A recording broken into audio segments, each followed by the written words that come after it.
Good morning, friends. Welcome to Sutta Study with Bhante Sudhaso. This morning we'll be studying the second part of the Chula Sihanada Sutta, Majjhima 11, and you can find the link of the sutta on the live chat. That is Bhante Sudhaso's translation. So you can follow along. If you missed the first part, you can find the recording on YouTube from yesterday's class. And welcome to Geeta, Sean, Jens, Sarah, and all our other friends who are watching. Okay, and I'll pass it on to Bhante Sudhaso. Namo tassa bhagavato arahato samma sambuddhassa. Namo tassa bhagavato arahato samma sambuddhassa. Namo tassa bhagavato arahato samma sambuddhassa. Buddhang dhammang sanghang namassami. Good morning, friends. So we'll continue going through the Chula Sihanada Sutta, so Majjhima Nikaya number 11. So we had just left off at the end of the paragraph on the belief in existence and the belief in non-existence. So next the Buddha begins by speaking about 4 kinds of clinging. So I'll resume there. So as usual, reading through the sutta, giving some explanations, and then having some questions at the end. And feel free to type in your questions at any time during the talk. You don't need to wait until the end. So the Buddha says, monks, there are these 4 kinds of clinging. What for? Clinging to sensuality, clinging to perspectives, clinging to habitual practices, and clinging to self-belief. So this is a list that we see a few places in the suttas. So the 4 kinds of clinging, 4 kinds of attachment, upadana. So kamupadana is attachment to sensuality, to sensual experiences, to sensual, usually pleasant sensual experiences, but not exclusively pleasant ones. We can also be quite attached to neutral sensory experiences, and we can even become attached to unpleasant or painful sensory experiences as well. So kama is sometimes translated as sensual pleasure, but that's actually not the full meaning of the word. The word kama refers to any kind of sensual experience, whether it's pleasant, unpleasant, or neutral. So kamupadana is attachment to sensual experiences, not necessarily only to pleasant sensual experiences. Second one, dittupadana, translated here as clinging to perspectives. So ditta means a viewpoint, a perspective, an opinion, a belief. So dittupadana is attachment to our opinions, attachment to our beliefs, attachment to our perspectives. And this is quite dangerous.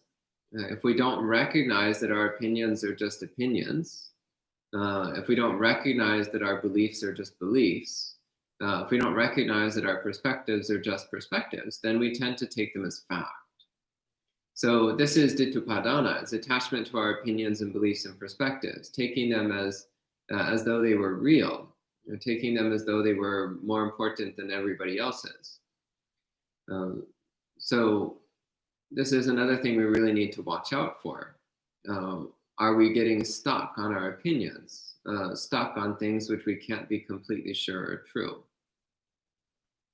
The next one, silabhattupadana. So silabhatta is a compound of the words sila and vata. So sila has 2 main meanings. The more well-known meaning for the word sila is morality. But the other main meaning for the word sila is habit. And so I suspect that in this compound, silabhatta, that sila has its meaning of habit rather than its meaning of morality. And vata is a protocol, or it's commonly used to refer specifically to religious protocols, religious observances. So the particular vows or practices or duties that are associated with religion. So Silabbata as a compound, it can be taken as a single thing. So with sila as an adjective describing vata, so habitual practices, habitual observances, habitual religious behaviors, habitual protocols, or it could be taken as a list. So habits and observances, habits and practices, habits and protocols. Either way, the point here is when we get attached to specific ways of doing things, to the point where we think we always have to do it that way. So you walk in the shrine room and you light the candles before you light the incense. And then you start to think, this is the way things must be done. I must light the candles before the incense. There's no other way I could possibly do it. And then somebody else comes in the shrine room and they light the incense before the candles. And your mind is like, what? No, this can't be happening. That heretic. But actually, what's the big deal? What does it matter whether you light the candles or the incense first? In and of itself, it doesn't matter at all. So there might be a rule and a place that you do things in a particular order, and there might be good reasons for those rules to exist. But ultimately, it doesn't actually matter so much. It doesn't have anything to do with the path to enlightenment. And in fact, when we're stuck on the belief that things must be done in a particular manner or a particular order or a particular style, then that rigidity of viewpoint constricts the mind, narrows the mind, limits our mental flexibility.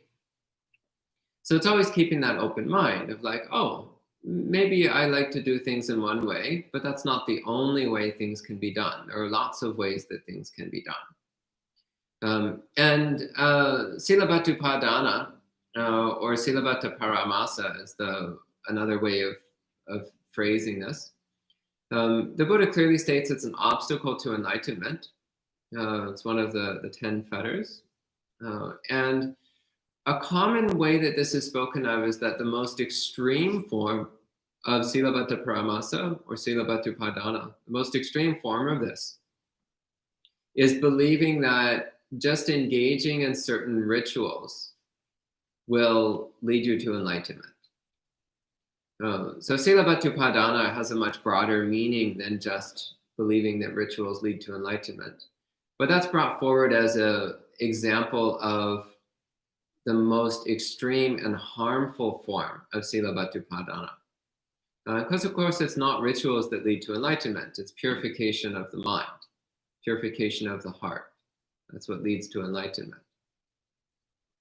And rituals can be useful for this.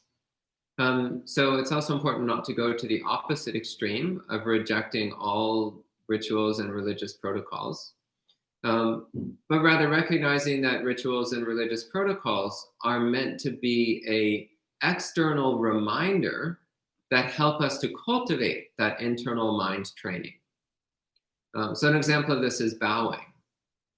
So in Buddhist monasteries, we commonly bow to Buddha statues.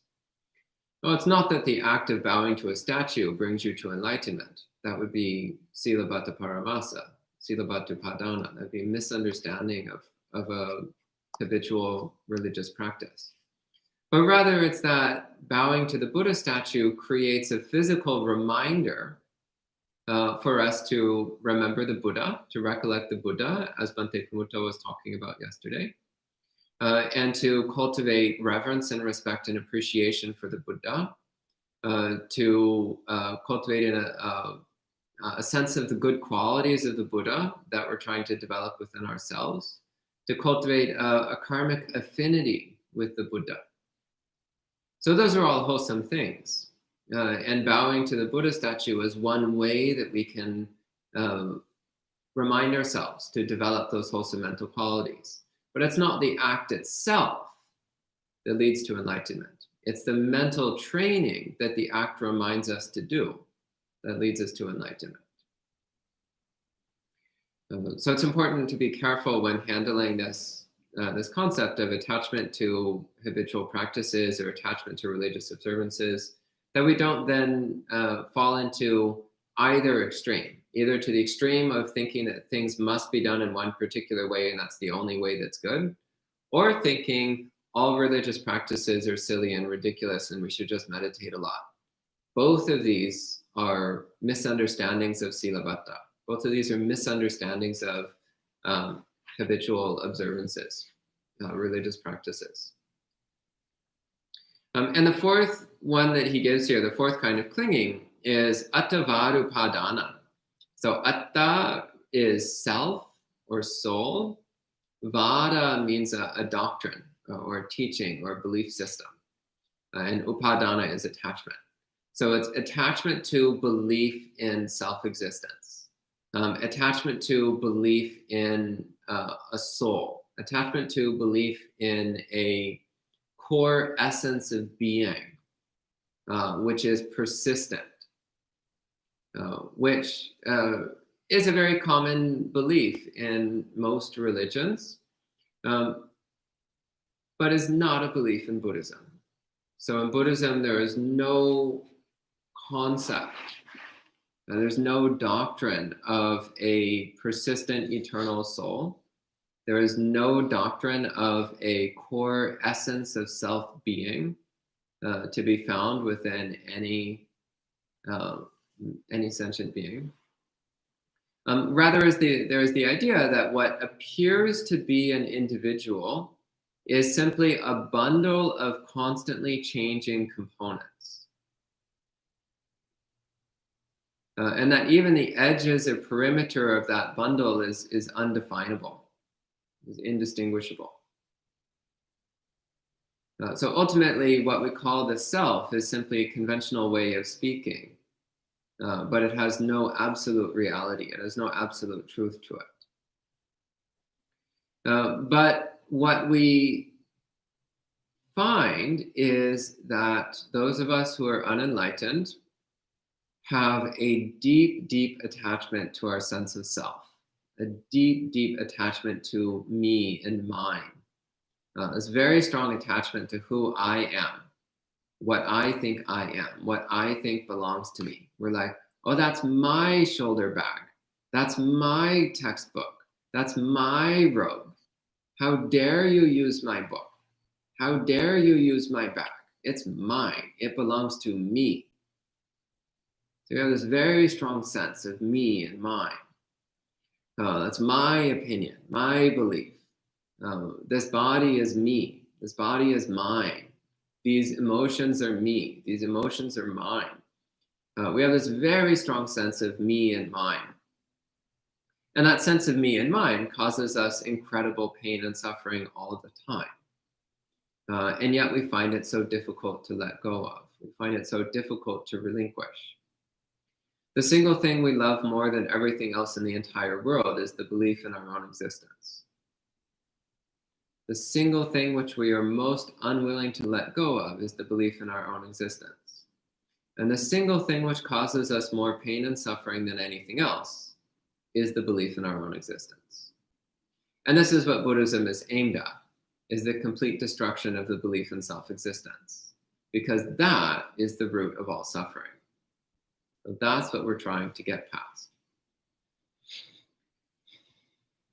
So this set of four kinds of clinging that the Buddha lays out, he's actually laying out a path to enlightenment right here. And he gives it progressively because these are actually increasingly refined ways of training the mind. So clinging to sensual experiences is the coarsest layer. It's the most obvious layer of practice.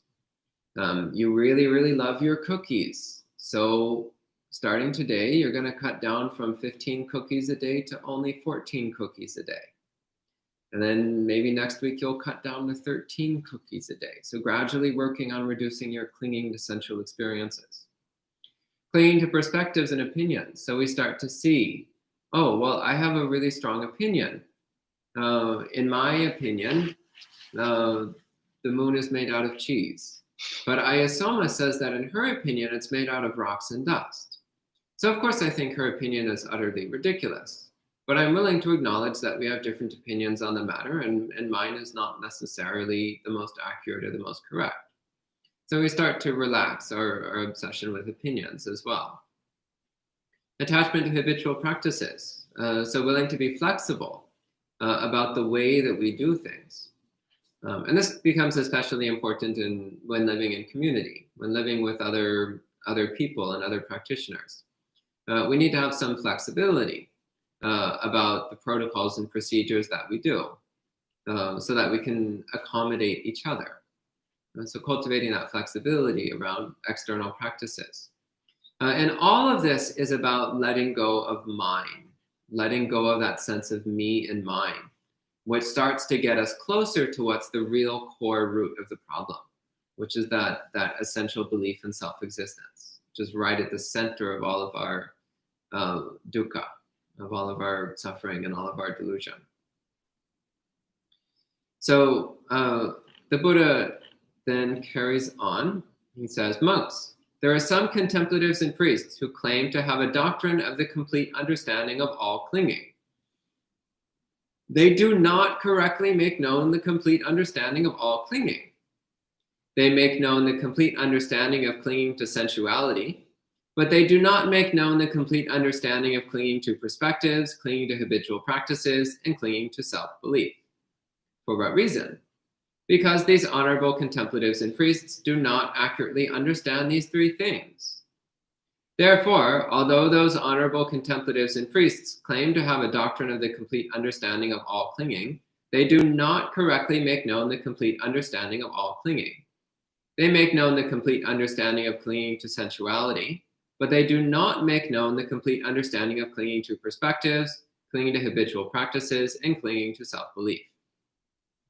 In other words, the Buddha is saying that there's lots of spiritual practitioners, religious leaders, philosophers, and so on, who claim to teach how to let go of clinging and attachment.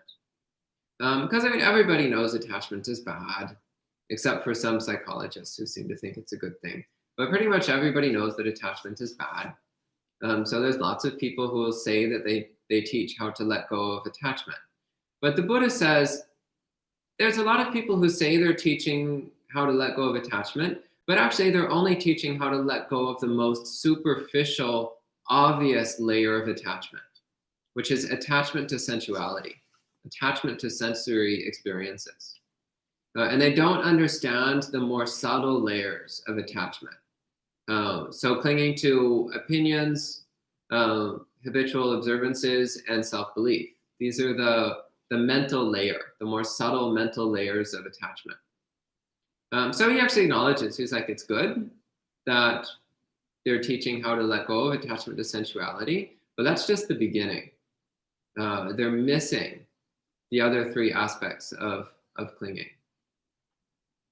And then the next section, similarly, he says there are some contemplatives and priests who claim to have a doctrine of the complete understanding of all clinging.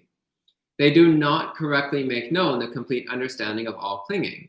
They make known the complete understanding of clinging to sensuality and clinging to perspectives, but they do not make known the complete understanding of clinging to habitual practices and clinging to self-belief. For what reason? Because these honorable contemplatives and priests do not accurately understand these two things. So as before, but here it's a bit more refined. So this is someone who's teaching how to let go of attachment to sensuality and also attachment to perspectives and opinions. And here the Buddha appears to be making a distinction between ordinary perspectives and opinions and deeply rooted misperceptions of reality.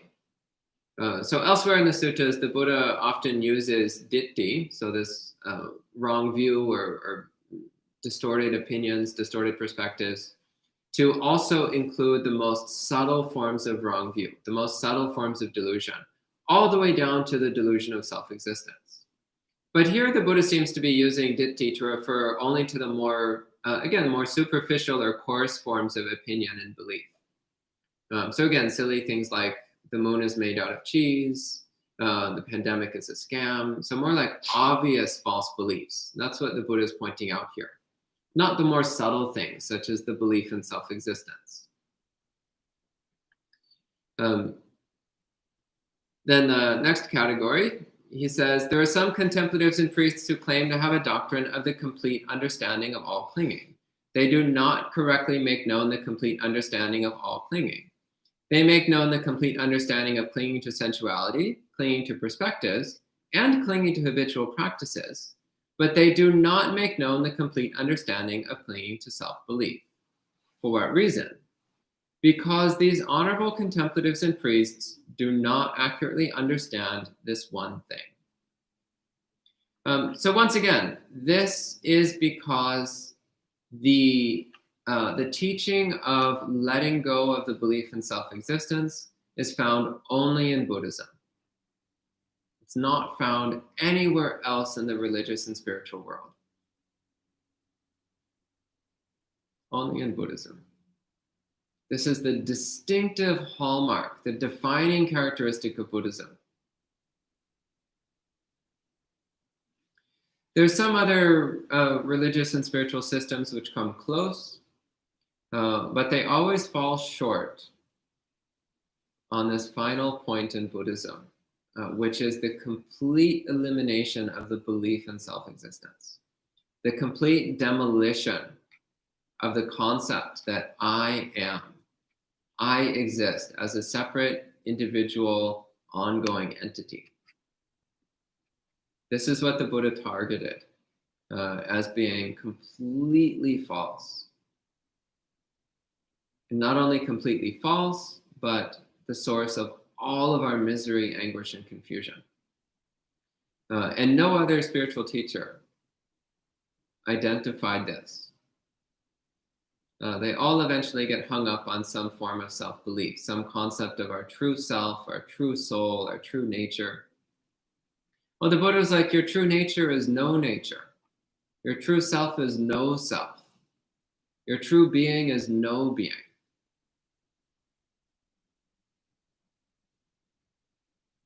And that's unpalatable in every other religion. It's only in Buddhism that that has a foothold. So then the Buddha continues. He says, monks, when it is in a Dhamma Vinaya of that kind, in other words, when it's in a religious system of a kind which teaches only letting go of superficial forms of attachment, but does not teach letting go of attachment to self, attachment to self-belief. He says, when it is in a Dhamma Vinaya of that kind, confidence in the teacher is not said to be the right approach. Faith in the Dhamma is not said to be the right approach. Accomplishment in virtue is not said to be the right approach. And being dear and agreeable among one's co-practitioners is not said to be the right approach. For what reason? Monks, it is because it is in a poorly expounded Dhamma Vinaya that is poorly declared, not conducive to true peace, and not declared by a completely enlightened being. So this is circling back to the beginning of the sutta, where the Buddha said to declare that you have faith in the teacher and in the Dhamma, and that you're practicing the moral principles, and you're loved by your fellow practitioners. And then people of other religions will say, well, we've got those four things as well.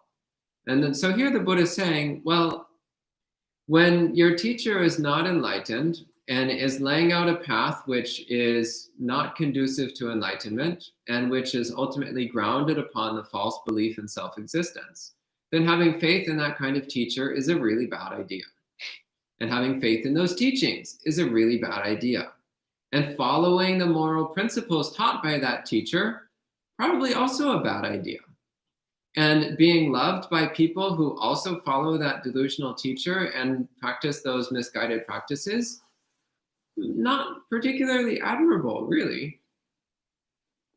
So he's saying on the surface it might look like the same thing, but it's not the same thing at all. It's the difference between following a correct path and following a wrong path. You might say, well, we're just following our path. It's like, yeah, that's true, but the paths go in opposite directions. So then the Buddha says, monks, the Tathagata, the Arhat, the completely enlightened one, claims to have a doctrine of the complete understanding of all clinging. He correctly makes known the complete understanding of all clinging. He makes known the complete understanding of clinging to sensuality, clinging to perspectives, clinging to habitual practices, and clinging to self-belief. Monks, when it is in a Dhamma Vinaya of that kind, confidence in the teacher is said to be the right approach. Faith in the Dhamma is said to be the right approach. Accomplishment in virtue is said to be the right approach. And being dear and agreeable among one's co-practitioners is said to be the right approach. For what reason?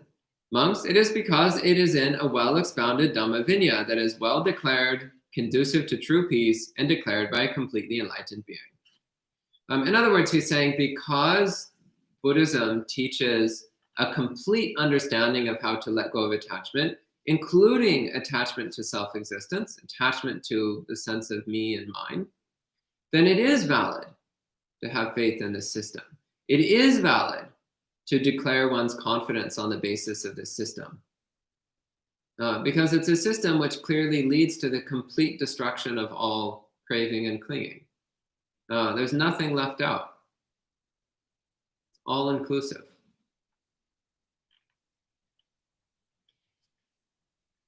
And the Buddha says, monks, there are these four kinds of clinging. What is their foundation?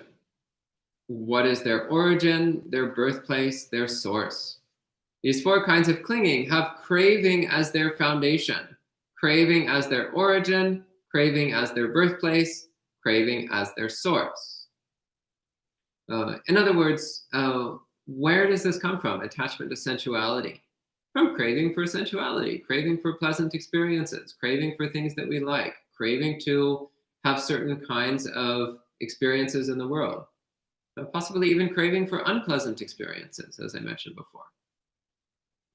It's the same with the other forms of attachment. It's craving for a sense of me, a sense of mine, craving for a sense of certainty.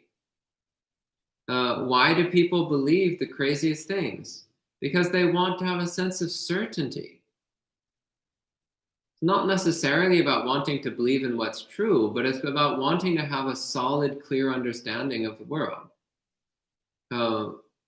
So there was a teacher we had here a while back, a visiting monk, who said, those who don't believe in something will believe in anything. In other words, when we have this deep sense of uncertainty and confusion about the world, that sense of uncertainty and confusion is really uncomfortable. So often we would rather believe in any crazy old thing just to give us a sense of security, rather than face up to the fact of our own uncertainty and confusion. So Buddhism is actually about confronting that confusion, confronting that uncertainty. And finding a way to cultivate a direct understanding of absolute truth. But that requires navigating through that fog of confusion. Being willing to face that fog of confusion. Not just looking for some easy way to black it out or ignore it. So he says, and monks, what is the foundation, origin, birthplace, and source of craving? Craving has feeling as its foundation, origin, birthplace, and source. So feeling is the feeling of pleasant, unpleasant, and neutral. So here you might notice that the Buddha is getting into paticca samuppada, dependent origination. So the Buddha often kind of like quietly sneaks paticca samuppada in the back door of suttas. You'll be reading a sutta and you're just like, oh, this is great, this is great, this is great. And you'll be like, oh, wow, he's talking about dependent origination. Where did that come from? So this is a case where you thought everything was safe, and then it's dependent origination. So here it is. So he's working through it backwards, and he's not starting from the place where you expect him to start from. So this is why it kind of sneaks up on you. So he says, Feeling has sense contact as its foundation, origin, birthplace, and source. And monks, what is the foundation, origin, birthplace, and source of sense contact?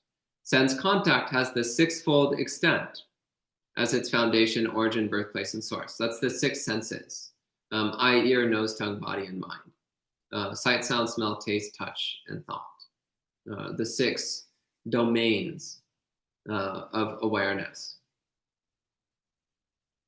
Extent is a bit of a clumsy translation. I don't translate it that way these days. Though it's a very literal translation. The Pali word is ayatana. So ayatana literally means extending. So extent is a very literal translation. But these days, I think I usually use the word domain. Yeah, not extent. I don't use extent anymore. And monks, what is the foundation, origin, birthplace, and source of the sixfold extent? The sixfold extent has mind and body as its foundation, origin, birthplace, and source. And monks, what is the foundation, origin, birthplace, and source of mind and body? Mind and body has consciousness as its foundation, origin, birthplace, and source. And monks, what is the foundation, origin, birthplace, and source of consciousness? Consciousness has conditional formations as its foundation, origin, birthplace, and source. And monks, what is the foundation, origin, birthplace, and source of conditional formations? Conditional formations have ignorance as their foundation, origin, birthplace, and source. So here, once again, the Buddha has traced back to the beginning point of dependent origination. So dependent origination starts with ignorance. So ignorance of the true nature of reality, ignorance of impermanence, unsatisfactoriness, and not self. Ignorance of the Four Noble Truths. So from this foundational ignorance, this fundamental delusion, then there arises sankharas, translated here as conditional formations. And I'm not going to go into too much depth on this, because if I start talking about dependent origination, we're going to be here for hours. So I'll just give a brief overview. So from ignorance comes conditional formations. So there's two main ways of relating to this. One is that this refers to activities, engaging in activities based on delusion. But my preferred way of interpreting this is that this refers to the division of reality into distinct separate objects. So based upon this fundamental ignorance, this fundamental delusion of self and other, then we start dividing the world into what seems to be distinct, stable objects, which have existence of their own. So we think, I am a distinct, stable object with an existence of my own. She is a distinct, stable object with an existence of her own. That camera is a distinct, stable object with an existence of its own, and so on. So every one of these is a sankhara. I am a sankhara, she is a sankhara, the camera is a sankhara, and so on. So from this basic ignorance of anicca, dukkha, anatta, we start chopping things up into things that seem to be nicca and atta, things that seem to be stable and which have self-existence, sankharas. And then there's consciousness. So consciousness of me in relation to those other things. The relationship between self and other things, self and other. And then from that, there's mind and body. So what is it that's me? It's this mind, this body, which means everything else is other than me. And this mind and body has six senses. That's how we relate to the world, is through the eye, ear, nose, tongue, body, and mind of this psychophysical construct here. Construct is another very literal translation of sankhara, by the way. And through the six senses, we experience sense contact, which is pleasant, unpleasant, or neutral. And then we have craving for more of the pleasant, less of the unpleasant, and not to pay any attention to the neutral usually. But as I mentioned before, craving is not necessarily only craving for pleasant things. There's also craving for unpleasant things, craving for neutral things. And actually, often there's craving just for things, craving for experiences, craving to feel anything at all. Often we would rather feel pain than feel nothing. Because at least when we feel pain, there's something happening. At least when we feel pain, there's something which anchors us in our sense of self. Which, once again, our sense of self is the one thing that we love more than anything else in the entire universe. And it's the one thing which hurts us more than anything else in the entire universe. Such bitter irony. It's kind of like 90% dark chocolate. It's kind of good, but kind of horrible at the same time. That's attachment to self-existence. And then from that arises the 4 kinds of clinging, which is where we started this little rabbit hole down dependent origination. It was with the 4 kinds of clinging. So then the Buddha wraps up the sutta. So again, ignorance as the foundation for all of this horrendous nonsense that we go through on a daily basis. He says, monks, when there is a monk for whom ignorance has been abandoned and true knowledge has arisen, then because of that abandonment of ignorance and appearance of true knowledge, he does not cling to sensuality. He does not cling to perspectives. He does not cling to habitual practices, and he does not cling to self-belief. Not clinging, he is not agitated. Not agitated, he personally attains nibbana. So that's enlightenment. He knows birth has been eliminated, the holy life has been lived, what was to be done has been done, there will be no further existence here. This is what the Blessed One said. Satisfied, those monks delighted in the Blessed One's speech. So here he's giving an abbreviated form of the cessation side of dependent origination. So he just says, when ignorance has been abandoned, then one lets go of attachment. One does not cling.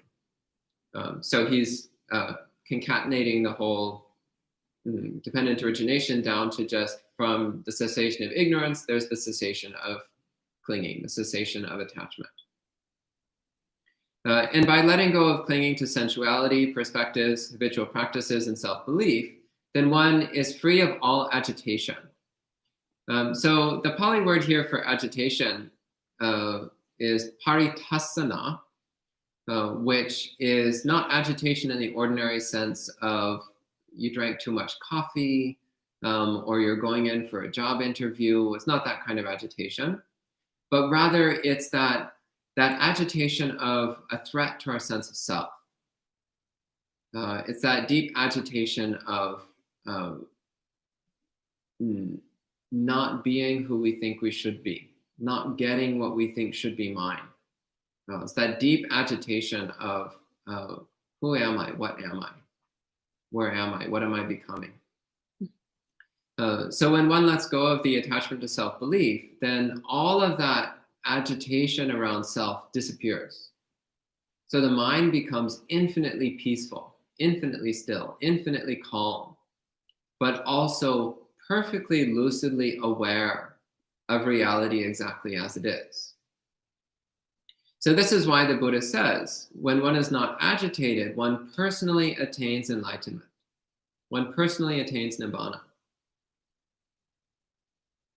There's no longer any distortion in the mind. There's no longer any fuzziness to one's perception of reality. So everything comes sharply into focus, sharply into view. And one clearly knows reality exactly as it is. And with that, then he says birth has been eliminated. That means that one will no longer be trapped in the cycle of limited states of existence. One will no longer be trapped into these tiny little bodies and minds, because we've seen that the body is not who we are. We've seen that this mind is not who we are. So we're not restricted by it anymore. We're not trapped by it. He says the holy life has been lived. In other words, we've reached the highest possible spiritual goal. So the relinquishment of self-belief and the concomitant enlightenment is the highest possible goal of any spiritual practice. What was to be done has been done. In other words, there's nothing left to do. Once one attains enlightenment, there's nothing left to do. One has accomplished everything that there is to accomplish in the universe. And that's because in past lives, we've already done everything other than attain enlightenment. So this is the one thing that we have left to do. We've done everything else. You wanted to be queen of the world? Well, you've been queen of the world a couple 100 billion times. You don't need to do it again. It's fine, seriously. But you've never been enlightened before. Maybe it's time to try something new. So that's the end of this sutta. Delicious, fabulous sutta, like so many of them. So at this time, if you have any questions or comments, please go ahead and type them in, and I'll answer as best I can. Thank you. Thank you, Bhante. Sadhu, sadhu, sadhu. What a beautiful sutta. Thank you so much for sharing it. Much Dhamma Sukha. We don't have questions yet, but I assume they will appear very soon. I think everybody is soaking in the teachings. But we have a few friends who have joined us in the meanwhile. So hello to Liz, Edward, Kanika, or Kanika. I'm not sure if I'm pronouncing your name correctly. Michael, good to see you. Hello, Elaine, Grant, Geeta, and Cam. Good to see you. And Ishan, hello. Wonderful to see all you friends. Kanika in Pali means momentary. Oh, wonderful. Yeah. Beautiful. So perhaps I'll just ask a question.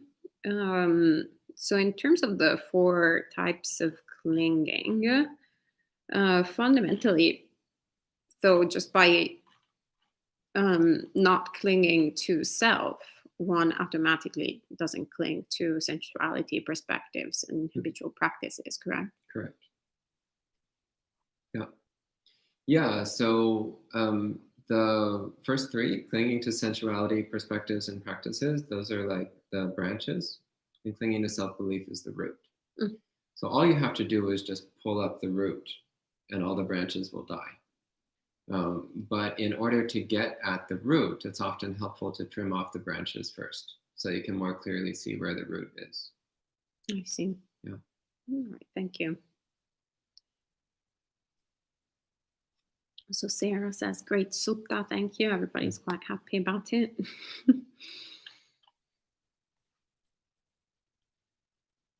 Okay.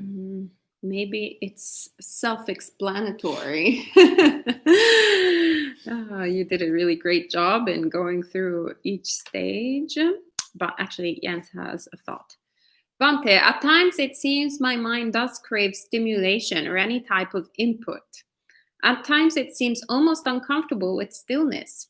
Can you speak to settling the mind in or being comfortable with stillness? Yeah, the Buddha makes an interesting piece of advice on this one. And it's a recommendation which, when I first came across it, I found really disappointing. But the more I reflect on it, the more I appreciate what the Buddha is getting at here. He says, when the mind is agitated, pay attention to peace. It's like, wait a minute, how can I do that? If there's no peace in my mind, how can I pay attention to peace? If there's no tranquility, how do I pay attention to tranquility? But then you stop and you look and you're like, oh, wait a minute. There is tranquility here. Again, like Bhante Pumutta was saying yesterday about noticing the spaces between sounds. Well, it's actually the same. The mind is not permanently always agitated. If you look, even in an agitated mind, there's these little bursts of peacefulness, these little bursts of tranquility in between the bursts of agitation. So you start to pay attention to that. You start to pay attention to that feeling of peacefulness and serenity and tranquility, however momentary and limited it might seem to be. But you'll see it's there. And the more you pay attention to it, the stronger it gets, and the more it fills the mind. And the agitation starts to fade away. And you also cultivate a genuine appreciation for that peacefulness of mind. An appreciation for that subtle deliciousness of a tranquil mind, peaceful mind. And similarly, recognize the discomfort of agitation, the discomfort of craving, the discomfort of boredom. And naturally, then the mind will incline towards what's pleasant, what's enjoyable, which is that cool, serene, peaceful bliss of tranquility.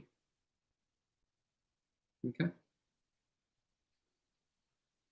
All right, thank you, Bhante. And maybe I also have another question. In terms of clinging to perspectives or attachment to views, how would you differentiate? So a lot of times when I hear talking about attachment to views and relinquishing attachment to views, there's a little bit almost the implication that one stops having views altogether. But when we actually see how the Buddha teaches, he clearly has no problem, for example, making a difference between this is wholesome and this is unwholesome, or calling out certain behaviors, for example. So how would you say a practitioner can differentiate between this is a view or this is, do you see what I'm trying to say? Like how can one approach it without going into pretending that there is no difference between wholesome and unwholesome, beneficial or unbeneficial? Yeah, that's a good point. So yeah, it's important to recognize that views have consequences. So the Buddha does talk about distinguishing between views that have wholesome consequences versus views that have unwholesome consequences. So first off, recognizing that our viewpoints, our opinions, our beliefs,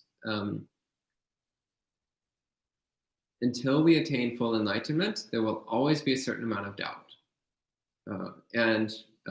Actually, when you attain stream entry, then doubt falls away. So prior to attaining stream entry, we'll always have doubt.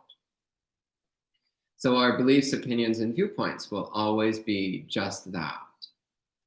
They'll be just opinions, just beliefs, not certainties. So first off, being honest with ourselves about that fact. But then the next thing is to look, what effect do our beliefs have? So if we believe in karma, what effect does that have? And does that lead closer to purity, happiness, wisdom, clarity, closer to enlightenment, or farther away? If we believe in determinism, how does that affect the mind? Is it wholesome or unwholesome in its consequences? So here we can see belief in karma is wholesome because it inclines the mind towards good behavior. It inclines the mind towards wisdom. It inclines the mind towards self-restraint, towards self-purification. Whereas the belief in determinism is unwholesome because it leads to recklessness, carelessness, and destructive behaviors. So yeah, absolutely. We should be categorizing viewpoints and opinions in terms of their consequences. So we might acknowledge that we don't have absolute 100% certainty in a viewpoint, while also saying, nonetheless, I'm keeping this viewpoint for the time being because it has very good effects. It has very good effects on my mind. So in that way, I would say one is using a viewpoint as a tool, but without attachment to it, without the sense of only this is true and everything else is wrong. Okay. Wonderful. Okay, thank you, Bhante. In the meanwhile, a few questions have appeared. So Ishan is asking, this may sound silly, but this is what has helped me silence the mind and be more aware. While driving, lifting the foot off gas and pressing the brake pedal, the gap in between the two actions, the gap between no gas and just before pressing the brake. All right, thank you for sharing that. Yeah. And Mark says, recently someone broke a business agreement with me. So am I attached to what is mine by wanting to take legal action? Did the Buddha ever talk about these sorts of things, like right living? So yes, you are in fact attached to what's yours. That's true. I'm not saying you shouldn't take legal action. I'm not the best person to consult about those sorts of things. But I would say to really closely look at your mind. Look at your mind, see what's going on there. And also look at your state of mind. If you do decide to pursue legal action, what's your motivation? And what are the consequences of engaging in that mode of conduct? And is that really the kind of mind that you want to live in? So think carefully about these things. So I'm not saying you should or shouldn't engage in legal action, but really consider the consequences. How does it affect your mind? How does it affect the other people involved? It's not always so clear. So be careful. I mean, my general inclination is that it may not be so worth it. But that's for you to decide. Right, thanks, Bante. And Emily is saying, thank you for the wonderful teaching. What is the relationship between the apparently distinctive, unique, if interdependent nature of each sentient being and its lack of independent self-existence? Can you read that again, please? What is the relationship between the apparently distinctive, unique, if interdependent nature of each sentient being and its lack of independent self-existence? So from a Buddhist perspective, the appearance that there are distinctive and unique beings is the function of delusion. There are no distinctive, unique beings. There is no separation between beings. We project that onto reality. But fundamentally, there are no distinctive, separate beings. But we project the appearance of it because that's how we believe reality works. And Pete is asking, is Samvega a wholesome form of agitation? Excuse me. I'm not sure I would consider Samvega a form of agitation. In fact, to me, Samvega has a very peaceful feeling. Yeah, I wouldn't consider it a form of agitation. I would say it more closely resembles a sense of resignation.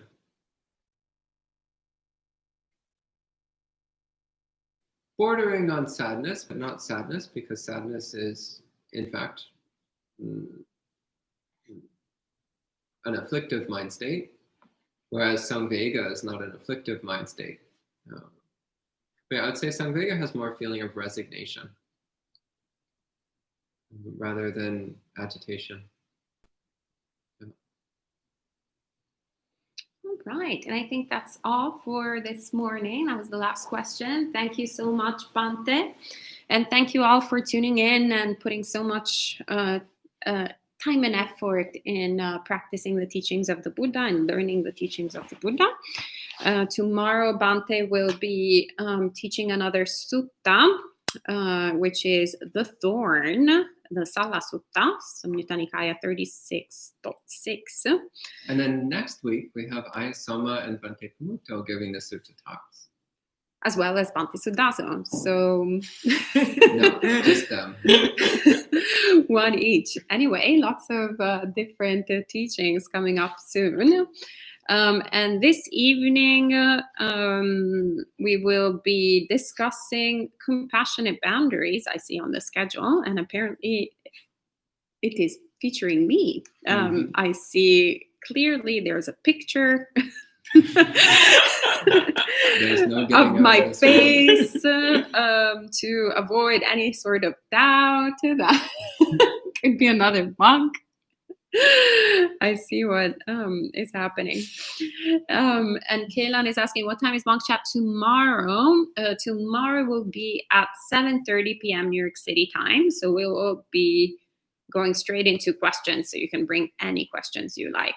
And this evening, the compassionate boundaries talk will also be at 7:30, although we'll be doing some chanting and meditation ahead of time. So the talk will happen around 8.